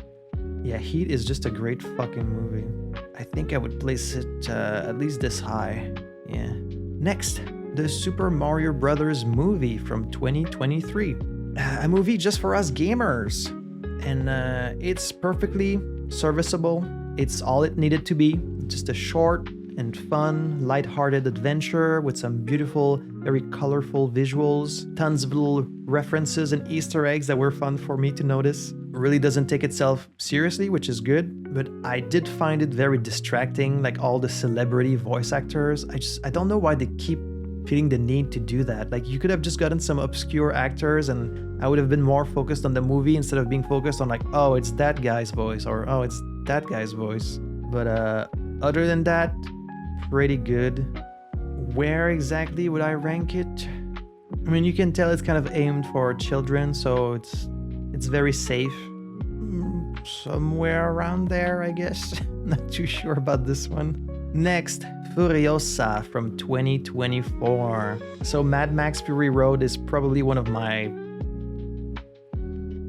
I'll say top 5 movies of all time, maybe. So this was never going to match that level of Mad Max, but I still thought it was awesome. Just like the first one, it's a visual spectacle with incredible stunts, some creative vehicles, and like detailed props and costumes, and like they really crafted a whole universe that is so detailed. This one is a bit more story heavy. It has more world building, but the action scenes that were there were still amazing. And Chris Hemsworth is really fun as the villain in this. Anna Taylor-Joy I thought was fine as Furiosa. She's really not Charlize Theron. And like, not a knock on Taylor-Joy as an actress, but it seems like the director was really focused on just zooming in on her eyes as she stared at things. Like half the movie felt like just Furiosa staring at things. And I get it, she's got like these nice big eyes that are very kind of like piercing, but I don't know. I found the ending pretty lacking also. Like I thought it needed one big final chase. Like the whole movie is escalating to this war between the factions, and most of that kind of happens off screen. It was missing that big explosive conclusion. And also I'm just not really a fan of like origin story prequels in the first place, you know, like Solo was. So this was never going to be as good as Fury Road to me. I still think it's excellent, but like I'm comparing it to a movie that's phenomenal in Fury Road, like one of my favorite movies ever. So like it has one really, really good action scene in the middle, but then all like the third act kind of disappointed me. So I don't know, a bit of a mixed bag, I guess, but still, when it's doing shit right, it's very good. But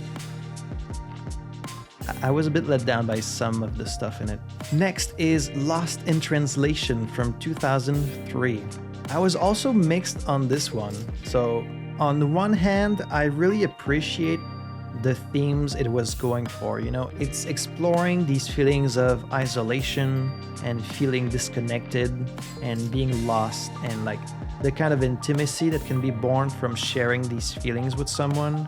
And that part I found pretty fascinating. I also love how it subverts your romantic expectations in a kind of realistic way. The big problem is the two characters are just not interesting. Like they're both really vapid and kind of boring. They have very little chemistry to me. So like I appreciate the themes it's going for, but I found the characters themselves kind of boring. So it's a real mixed bag. Also, again, its representation of Japan and the people that live there, not great, I will say. It depicts them as very alien at times. I don't know, it left a bit of a bad taste in my mouth. A real mixed bag. Maybe around there. Next is Tombstone from 1993. I enjoyed it. It's a classic Western with some good dialogue, some good action, some fun characters. The narrative is a bit messy, but it's pretty engaging for what it is. It just takes a bit too long to get there. I did enjoy the relationship between the characters, especially between Kurt Russell and Val Kilmer. I feel like their specific relationship could have been a bigger focus through the whole movie, and it would probably have been stronger for it. But overall, it was pretty good. Okay. I'm not like that much into Westerns, to be honest, so I mean, I do love me some Kurt Russell. Maybe somewhere there. Next is Glass Onion from 2022. The sequel to Knives Out. It was alright. I kind of liked the first one better. I thought the characters in this one were not as fun or interesting, nor was the mystery. Like pretty much the whole movie is all set up, and then the resolution is kind of underwhelming, so it was okay. I do enjoy Daniel Craig as Benoit Blanc. He's still a fun character, but just an okay movie. Somewhere around there, maybe. Next, A Series of Unfortunate Events from 2004. Really enjoyable, really great production design, from the sets to the costumes. The music is fitting, the colors, everything feels straight out of a storybook, which of course is the purpose. Jim does fall a bit into his Carrie-isms, but overall he's really fun as Count Olaf. Yeah, there's a lot that's very memorable about this movie. I think I would say it was excellent. Yeah. Next, When Harry Met Sally, 1989. I like this one. The characters are pretty interesting, and for once they do have great chemistry, although Billy Crystal can be a bit flat, but I think that's kind of on purpose. The dialogue between them is engaging and amusing. They really get you to care about their relationship. It's like a charming rom-com, but I think I would have ultimately gone with a more subverted ending. That's just me. I think the ending is kind of like, ugh. I think the potential that they set up was there to go in a more interesting direction than what they ultimately go with, but maybe other people would have found the movie less satisfying. That's just me personally. I would have done something different, but the rest of it was a fun watch, so I would say it was pretty good. God, these are all such different kinds of movies. It's starting to be really weird to compare them.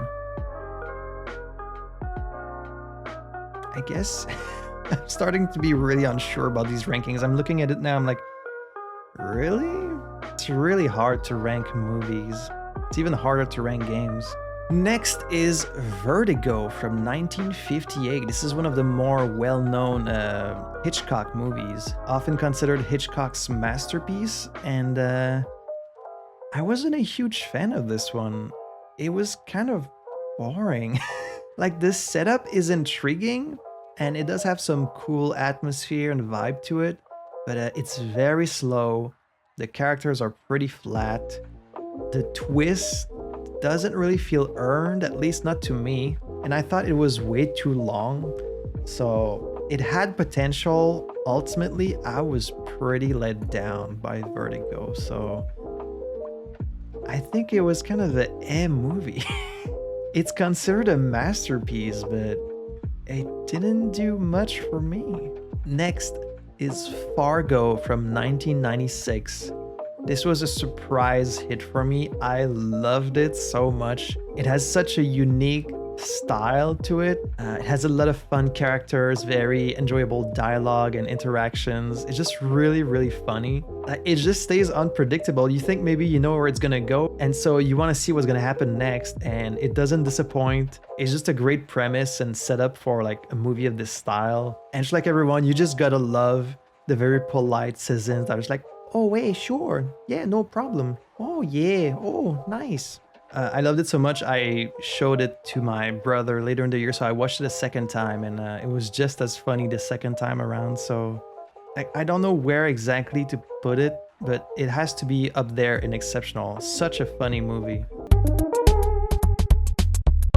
Alright, so I took a break to go eat some food, and I'm now realizing I have 2.5 hour footage, and I'm not even halfway through this fucking list. So, this is gonna have to be 2 videos. There's no way I can make a 5-hour video just to talk about movies. So I'm going to continue until I reach the midway point, and then we're gonna have to finish it in a second video. So sorry, let's keep going for now, at least until the midway point. So we ranked Fargo. Next is Big Trouble in Little China from 1986. This movie is fucking wild. It has crazy characters, creatures, action scenes that just pop out of nowhere without any explanation. The whole thing is disjointed and weird, but I think it's very much on purpose. Like, if you stop thinking it's live action and you think of it as like a Saturday morning cartoon, it follows the exact same formula where like weird characters just pop out of nowhere, sometimes creatures, action scenes. Nothing seems to really make any sense, but like that's just kind of the vibe it's going for. And in that way, it totally works. It's a very entertaining ride with surprises the whole way through, and a lot of practical effects, which is nice. It's a lot of fun. I would say it's a really crazy ride. I'd say it's like somewhere maybe around there. Like, it's close to being excellent. It's a little maybe too wacky to be up there, but still. Next is The Good, the Bad, the Ugly, or as it's originally known, Il Buono, Il Brutto, and Il Cattivo. I felt so stupid, but I only this year learned why they call it spaghetti western. I don't know, I just thought that's what they were called, but they call that because they were literally filmed in Italy, so I learned something new. This is, of course, a great classic western. It's one of the most well-known ones. Great use of music, 3 strong protagonists with a lot of presence. I love the ever-changing power dynamic between all of them. I do think it's a bit longer than it needed to be. Like that whole kind of war section that's at the end, I feel like they could have just cut that whole thing and just skipped right to the ending. But I really think the Ugly got the short end of the stick. Honestly, he felt more like the hero of this story to me than the Good, because the Good was really fucking people over the whole time too. So he's really not that good, but still, good movie. I would place it in pretty good, I think. I mean, it is very long. I think I would place it maybe there. Next we have, of course, the classic Twilight from 2008. Also, you might notice there's a lot of vampire movies in this list, and that's because my girlfriend is obsessed with vampires, so of course we watch a lot of vampire movies. And this was actually a rewatch for me because she hadn't seen it. Now, obviously, I'm not the target audience for this movie, but it's really not that bad. I was definitely one of these people when it came out that was like, Twilight is the worst shit. It's like the worst thing that's ever happened to pop culture. Like, when it came out, I was definitely one of these people. Now I think it's fine. You know, it's a romance fantasy for moms and teenage girls, and it works fine as that. You know, I do think it sort of works as a comedy because so much of it is just funny. I don't know if it's intentionally funny, but it is nonetheless. The series wouldn't get really funny until the sequels, where it became like just straight up a comedy to me. But I think the supporting cast is actually alright, but Bella herself is just so vapid and boring. She's a real charisma black hole, and I know it's not because of Kristen Stewart, because like she's a fine actress, but I guess that was just the direction in this movie was like be as bland as possible. So anytime she's on screen, she just sucks out all the interest, but that's just me. I don't think they really had any chemistry. Like Robert Pattinson is another great actor. He's trying his best in this one, God bless him. But yeah, they're both fine actors trying their best, but they just didn't have much to work with. But again, it's a romance fantasy for girls and it works fine as that. And that doesn't make it the worst thing ever, you know? It's an okay movie. It can go like over here. I'm not the target audience, obviously, but I'm not gonna blast it. Next, the Rocky Horror Picture Show from 1975. A cult classic.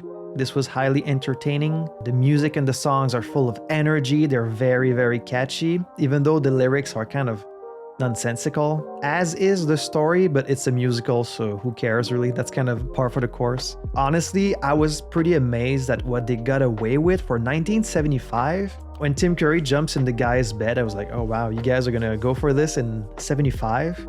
All right. You can definitely see how this became a very influential kind of underground cult classic over the years. And Tim Curry, definitely a standout in this movie, but the songs are just very, very catchy. So Rocky Horror Picture Show was pretty good, I would say.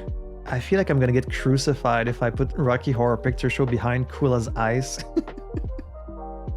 Every movie under Cool as Ice is like, seriously? Cool as Ice above all of these? I don't know, it's just the entertainment factor in Cool as Ice, you know? I don't know, like I remember having fun with Rocky Horror, but I don't remember much of it for some reason. Like it just kind of flew by, you know? I guess just because it's a musical, so you hear the songs and it's catchy and it flies by so quickly. I'm also not like the biggest fan of musicals in general. Like I think they're fine, but around there, I guess I'd have to see it again, to be honest. Next is Underworld from 2003. I was really expecting some kind of Van Helsing 2000s schluck for this one, but it honestly wasn't that bad. Like I've always heard it was kind of, I don't know. The story was all right. Like it's nothing very interesting or original, but you can tell they were trying. The visuals are pretty good. It's got style and action. All the hints of romance though were really bad. And the final battle in the film was also pretty lame. So it was okay, I guess. Somewhere around there, maybe. Next we have Birdemic, Shock and Terror from 2010. Now, it's Birdemic. If you know what this movie is, you know what the deal is, right? Like from a technical standpoint, this is obviously the worst fucking movie like ever made. But of course that also makes it very entertaining to watch. It's incredibly funny for all the wrong reasons, of course. And it's honestly truly impressive how not a single aspect of it is remotely competent. Not the sound design, certainly not the acting, not the cinematography, like nothing. Everything is terrible. The special effects, I guess the makeup is okay. Like there's some parts with the makeup where I was like, you know what? This is a movie that has to be seen to be believed. I think it's mandatory watching for anyone who's like into movies. You have to see Birdemic, but how do I rank it? Like, obviously this is a terrible movie, but how entertaining was it to watch? Like, if you watch it as a comedy, it was pretty damn funny. Around there, I guess. That's pretty generous already, right? Next, A Clockwork Orange from 1971. One of my girlfriend's favorite movies, but this was my first time seeing it, and great film. A truly unique vibe to the style, the cinematography, the visual, the music, even the language, really pulls you into this odd, dystopian future that's both familiar and really bizarre. I'm sure a lot of these qualities, like the language and the style, are directly thanks to the original novel, of course, but it doesn't sound like an easy story to adapt, so I think Kubrick did about as good of a job as you can do. Has a really fascinating and compelling performance from McDowell, and it's just an interesting story overall, like exploring the themes of morality and violence and what kind of people go for that, and like rehabilitation, and like when does rehabilitation become kind of its own sort of violence, and just stuff that's food for thought, but all wrapped up in a very unique package of a movie. I quite enjoyed it. Would I say it was excellent? It's such a strange movie. It's a bit weird to judge, Like, it's not the type of character a story is usually built around, so like the structure of the story is very odd. I think maybe, I don't know. I think I would have it be around there. I do think it's an excellent movie, but there's like a weirdness to it that it makes it hard to judge. Next is Alien from 1979. This is, of course, the original. This was a rewatch for me, but it's always fun to watch. I always enjoy it. So full of atmosphere, tension, creativity in the universe and the effects. I love the detailed retro-futuristic ship and environment. It's so believable. Of course, the creature design, the practical effects, the audio design is excellent. The performances are very natural and believable. This is a true sci-fi classic. Really like it. It's got to shoot pretty high up there, right? I think it's gotta go all the way up to exceptional. Like, this is a classic, right? And as someone who loves sci-fi, this is right up my alley. So next is Ghost in the Shell from 1995. This one was interesting. I kind of made a point to add all of these classic anime movies in my list, like Perfect Blue and Ghost in the Shell, Paprika. And they all have in common that the narrative is always very hard to follow. And I guess it's just like a common thread between all these anime. Like, they have a strange narrative structure. It's always a bit vague. But again, you have to watch this thinking about the fact that it came out in 1995, So you can definitely see its influence in the cyberpunk genre. Got some quite cool animation. The action scenes are like very hard-hitting with some real weight to them. Like when something explodes, it really feels that way, Some intriguing use of music in this one. It is a bit hard to follow, and sometimes it feels a bit rushed. Like, this is a story that feels a bit more like it should be told over like a TV show instead of a single movie, Because, it wants to tackle these very complex and interesting topics of the nature of consciousness and humanity and the line between like man and machine, stuff you can really like build a whole movie around, but they have a lot to get to and not a lot of time to show it, so it felt a bit too short to really explore them. This really feels like episode 1 of a longer series, which of course I guess it ended up being, but it's a weird one to judge. Like, it doesn't feel as self-contained as a story like Perfect Blue, I mean, it does have some cool androids and robots and stuff, but I think I did like it better than Paprika. Somewhere around there, I guess. Next is Portrait de la jeune fille en feu, or Portrait of a Lady on Fire, as you guys would know it, from 2019. This is a French movie. I really loved this one. I thought it was a powerful and beautifully shot movie. Like, so many shots looked like they could have been a painting. I think it uses the silence and the music really well. It's a very intimate and touching story of romance and art and like longing and loneliness. It has strong performances and it takes its time, I really love that it was a whole movie kind of about just women and their lives and the bonding between them in these difficult situations. It explores women. I'm gonna sound like such a nerd, but it explores womanhood in an unapologetic and sensitive way. When the servant girl gets pregnant and then like they have to help her out and like they're all stuck alone in the house. And I mean, I don't want to get into too much details because I don't want to spoil anything, but I don't know, I just really liked it. It was compelling and I really like the direction it goes into with the conclusion of it, because I was like, how can you end this story and have it be kind of... But I love the way they went with the ending. For me, this was up there as the movies I saw this year. I don't really know why. There's just something about it that really resonated with me, so I would have it be all the way up here. Next is Birdman, or The Unexpected Virtue of Ignorance from 2014. This is another one I really enjoyed, and I knew nothing about it going in, and it surprised me. This is also another movie that's all filmed in one take, but instead of being like a continuous stream of scenes, it actually jumps around in time. Like the guy will walk into his room and then he comes out of the room and it's all in one take, but it's now nighttime, and like, things like that, where it jumps at different points in time while all still being in one take and following like different characters. So technically it was very impressive, but the script is also compelling. Just the premise overall was very intriguing. So I love the themes and the concept. I really wanted to see where it was going, and it did not disappoint. I really liked like where they went with it. There's also like kind of this soundtrack to the whole movie where like there's always these kind of freestyle drums that kind of keep the tension like elevated all the time. So all the scenes feel very unpredictable and like you never really know what's gonna happen next. So I'm kind of speaking about it in vague terms because I really think this is a movie that you should watch for yourself. I think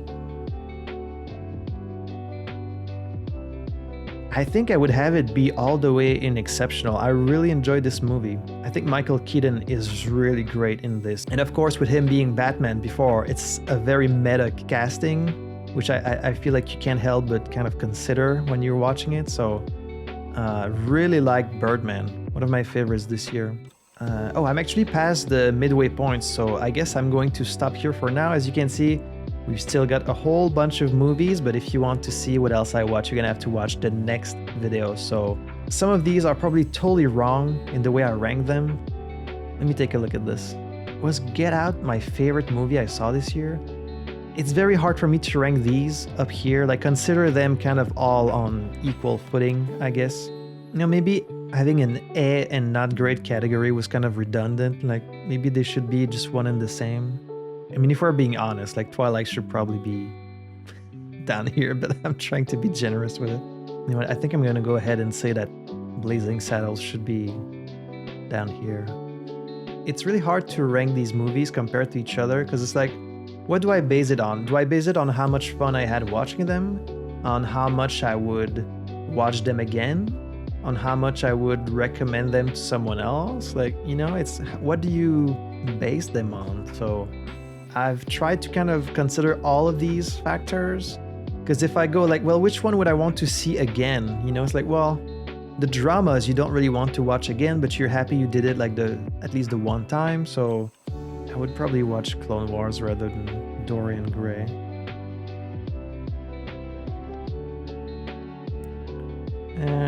Probably move this to the right. I think I like Star Wars more than Pride and Prejudice. More than Birdemic too. So, I like Emilia Clarke. I don't think she's great in Solo, but I like her, so I like a lot of the supporting cast in Solo.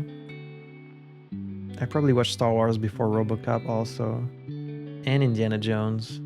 Like episode 2 of Star Wars, it's kind of bad, but it's entertaining still, Maybe it's just because I've seen this movie multiple times, so like it feels easy for me to just rewatch it. Dick Tracy is a fun watch just because of Pacino, but the lead actor is so bad, so. But didn't like the alien subplot in Abyss. Fifth Element, I was really mixed on, but it does have some really creative stuff in it.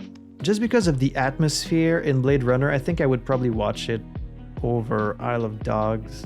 I love the uniqueness of Isle of Dogs, but there's something like a little bit unsettling about its vibe that I didn't jive with as much.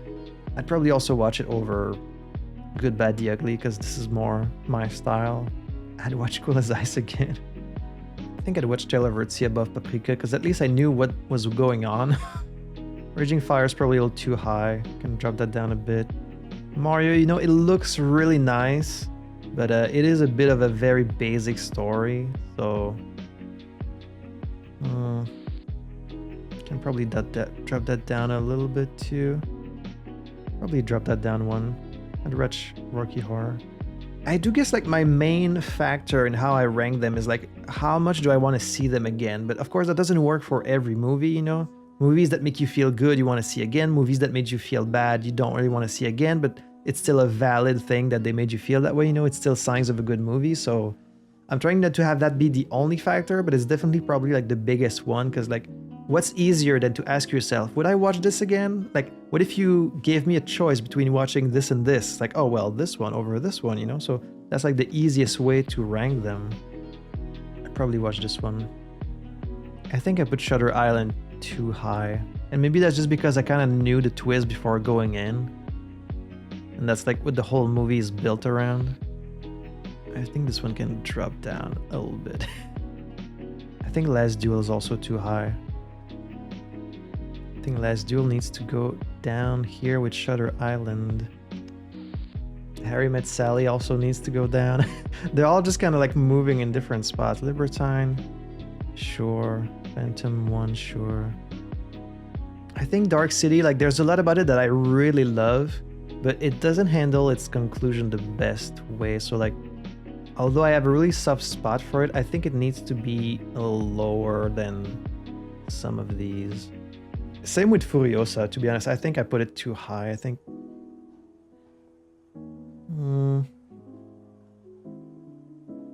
Heat's really good. Turning Red can come over here. Airplane's just so funny. Bad Guys, excellent. I think Bad Guys needs to come down a little bit.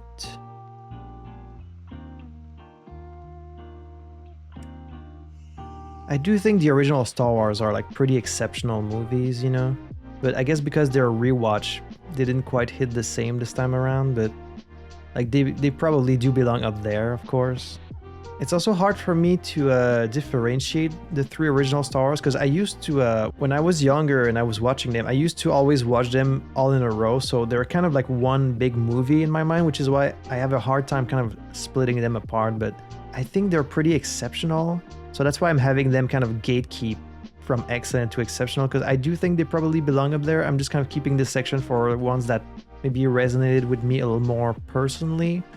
Maybe it's just because most of these I saw for the first time this year, but yeah, I think I'm pretty satisfied with this after giving it a second look. But you know, with these rankings, you could probably just ask me tomorrow or like in a week and I'd have like slightly different opinions. It's very hard to kind of rank these. It's all very arbitrary. None of these are to be taken seriously again. But I think this stuff is really fun to discuss, so please leave me some comments and tell me what you think of this list. Which one of these have you seen? What do you agree with? What do you maybe disagree with? Are there any of these that maybe I made you intrigued about that you want to check out? I would definitely recommend checking out all of these if you haven't seen them. And I hope you will join me in the second video so I can keep talking to you about some of the other movies that I watched this year. So this was a very long video. If you watched all the way up to this point, why don't you leave me a little duck emoji in the comments, and that way I'll know that you've watched all the way through. So that's gonna be it for me for today. Thank you so much for watching, and I will see you again very soon. À la prochaine.